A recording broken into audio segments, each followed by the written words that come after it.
चारधाम यात्रा बीते 10 मई से जारी है। लाखों की संख्या में अब तक श्रद्धालु दर्शन कर चुके हैं। वहीं किसी तरह से अव्यवस्था न हो, इसके लिए राज्य सरकार अथक प्रयास कर रही है। इसी बीच बढ़ती गर्मी लोगों की जान लेने पर आतुर है।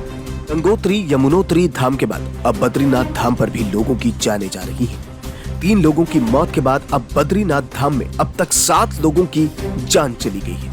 गौरतलब है कि सोमवार को 3 लोगों की मौत हो गई थी। वहीं गंगोत्री यमुनोत्री धाम में 14 से ज्यादा लोगों की मौत हो चुकी है। कुल मिलाकर अब तक 21 लोगों की मौत हुई है और ये भी सभी मौतें हार्ट अटैक के कारण हुई है। चार धाम में आए यात्री श्रद्धालुओं की भीड़ से यात्रा व्यवस्थाओं में कुछ खामियां देखने को मिल रही है और अब यात्रा को पटरी पर लाने की कोशिश जारी है। चार धाम की यात्रा शुरू होने के 20 दिनों में करीब 7 लाख श्रद्धालु प्रदेश में पहुंचे और यात्रियों की भारी संख्या ने कहीं न कहीं प्रशासन के उन दावों की पोल खोल दी है जिसके दावे यात्रा से पहले होते रहे हैं, जिसमें सबसे डराने वाली तस्वीरें यमुनोत्री धाम से सामने आई हैं। गंगोत्री यमुनोत्री धामों से आई तस्वीरों के बाद शासन ने भीड़ नियंत्रण पर एक विस्तृत रिपोर्ट तैयार की है और इसके लिए एक IPS अरुण मोहन जोशी को जिम्मेदारी दी है, जिन्होंने दोनों धामों की धरातलीय निरीक्षण किया है। साथ ही धामों में पहुंचे श्रद्धालुओं से भी बातचीत की है।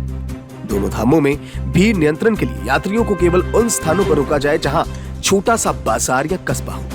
धामों तक पहुंचने के लिए कोई बोटलनेक नहीं है, जिन पर सही से काम किया जाना चाहिए, जिससे जाम की स्थिति पैदा हो रही है। वहीं यमुनोत्री धाम में पहुंचने के लिए घोड़े, खच्चरों और कंडी डंडी के साथ पैदल यात्रियों को अलग अलग समय पर छोड़ा जाना चाहिए, जिससे खतरा कम होगा। साथ ही धामों में लंबी लंबी लाइनों के बदले टोकन सिस्टम हो, जिससे कि यात्रियों को घंटों लाइन में ना खड़ा होना पड़े। धामों में सुरक्षा व्यवस्था के लिए अधिक संख्या में पुलिस और SDRF की टीम भी तैनात होनी चाहिए।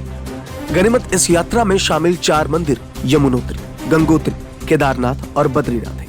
इसे छोटी 4 धाम यात्रा भी कहते हैं। इस 4 धाम यात्रा में शामिल पवित्र स्थल अलग अलग देवी देवताओं को समर्पित है।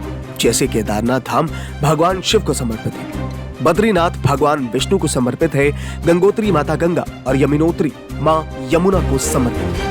लेकिन हैरान करने की बात यह है कि 10 मई से शुरू हुई यात्रा में अब तक आए श्रद्धालुओं में करीब 45% केदारनाथ मंदिर में आए हैं, जबकि बाकी 55% श्रद्धालुओं ने बद्रीनाथ धाम, गंगोत्री, यमुनोत्री मंदिर में दर्शन किए हैं। अब इसका एक कारण यह हो सकता है कि केदारनाथ में रील बनाने वालों की संख्या काफी बढ़ चुकी है। 15 किलोमीटर के मुश्किल पर्वतीय स्तर पर हर हर महादेव के नारे लगाते हुए हर दिन हजारों श्रद्धालु केदारनाथ पहुंच रहे हैं। लेकिन प्रशासन ने एक कदम उठाते हुए रील बनाने वालों पर नकेल कसने के लिए मोबाइल फोन का इस्तेमाल 200 मीटर के दायरे में बंद कर दिया है।